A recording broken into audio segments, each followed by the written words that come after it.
Hello friends, good day to you. In this video I'm going to teach you about Python data types. There are some data types available in Python. Before getting to the data types, let's talk about what is a data. So let's get some clear idea about data. If we are going to make a computer program using Python, we have to use variables to store some values. Those values are the data of the variable. We divide those data into some parts. Those parts are the data types. So let's talk about those data types. These are the data types available in Python. Integer data type, float data type, string data type, complex data type, set data type, list data type, dictionary data type, and tuple data type. Every integral number that we use to store in a variable belongs to the integer data type. Every number that contains some decimal points belongs to the float data type. Every value that encloses with the double quotation marks or single quotation marks belongs to the string data type. Every number that contains English letter J as suffix of that number belongs to the complex data type. And if we create a variable to store this data, one variable contain one value of that data type. For example, if you create a age and we are going to store integral number in that variable can only contain one value. We can't store two values in one variable. To avoid that problem, we have another four data types. Those are list data type, set data type, dictionary data type, and tuple data type.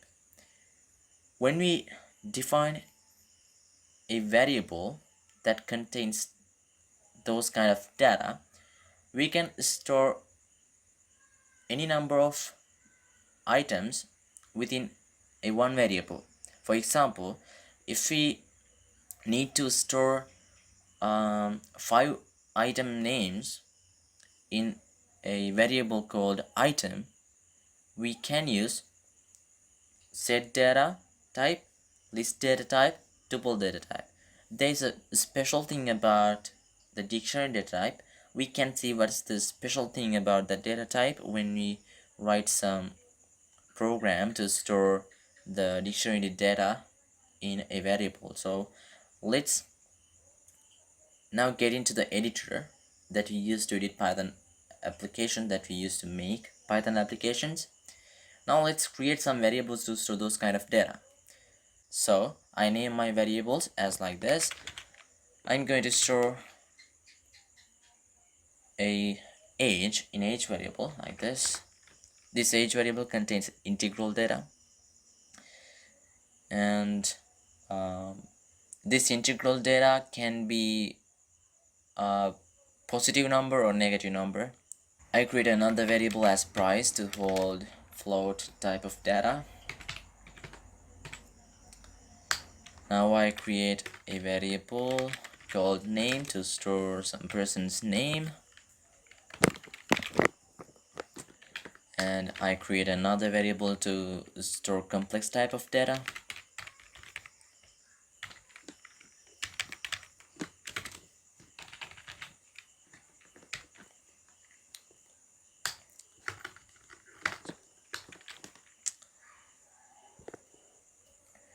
Right, we have created four variables that contains the data that belongs to first four data types.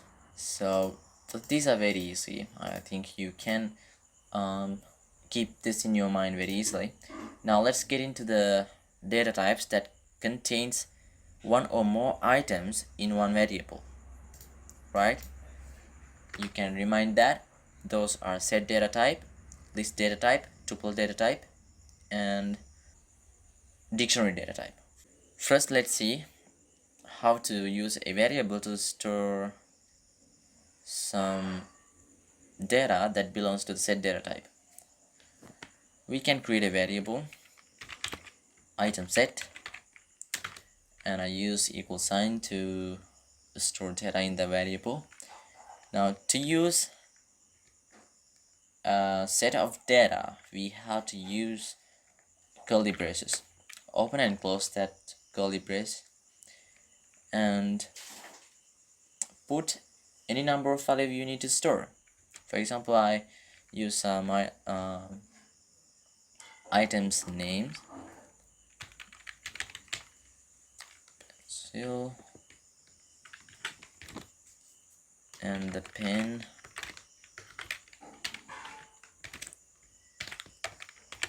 box, bottle. Now you can see I have created a variable that holds 4 items in this item set variable. So now let's create a variable that holds a list type of data. I put that item list. Sorry, I use another name to that. Control list. To define a list data, we have to use square brackets, open and close them. Now you can put any number of data inside of these square brackets. So let's store some names of the countries inside of these square brackets. Right, now we have created a variable that holds list type of data.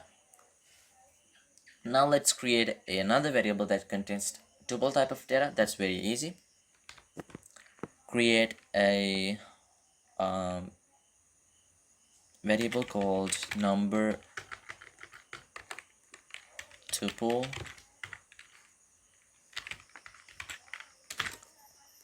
To define tuple type of data, we need to use parentheses and put any number of values you need. I put 2, 5, 6, 8, 10, like this. Right. Now we have created 3 variables that contains many items. This item set variable contains 4 items, and the control list variable contains also 4 items, and number tuple contains 5 items. Right, now we have created a one variable to store any number of items. When you look at these definitions, or when we look at these values, you can see some differences between them.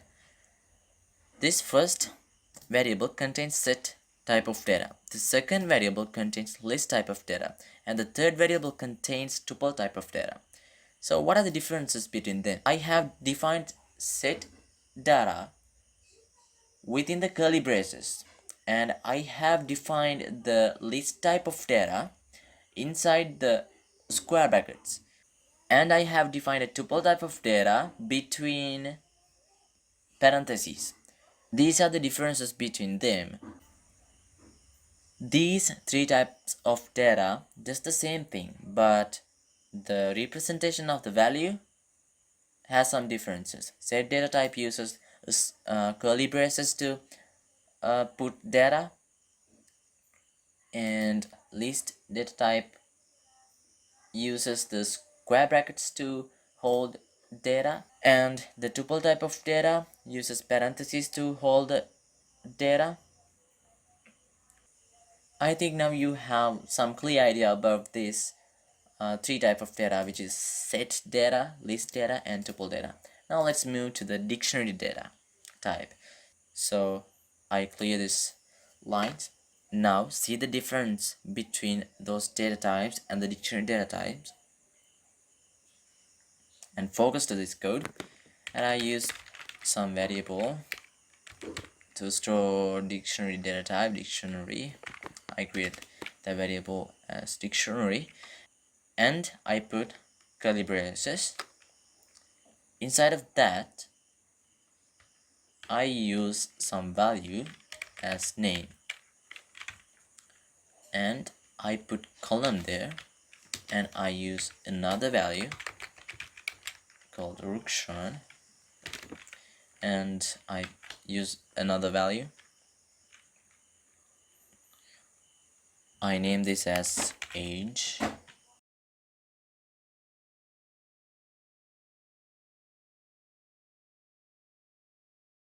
I put some value to that,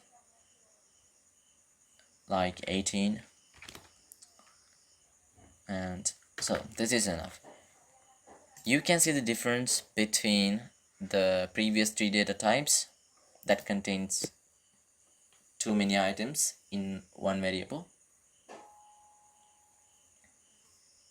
You can see dictionary also contains too many items in one variable. We use curly braces to hold those data. Every data we separate by comma, and also you can see the dictionary data uses this comma to separate each item, but the difference is when I put this like this, you can see I have created a new item like this, name, and I have put a colon, and I have put Rukshan. This name, the left side of the colon, we name it as key, and the right side of the colon, we name it as value. The dictionary contains one or more items, but that item has made by key and value pair. Now in the next item contains age key and the value as 18. You can also use this dictionary data type to store some person's information like name, age, phone number, and email address, and the address of his or her house, like that information. And we can use this to store some devices information also. Right, I think you have now clear idea about data types and how we use them to store some values in variables. This is all for this video, friends. If you have learned something from this video, please give a like to the video and don't forget to subscribe and hit on the bell icon. Otherwise you won't get any notification when I upload any video to the YouTube. So share this video to others, and I'll see you next video.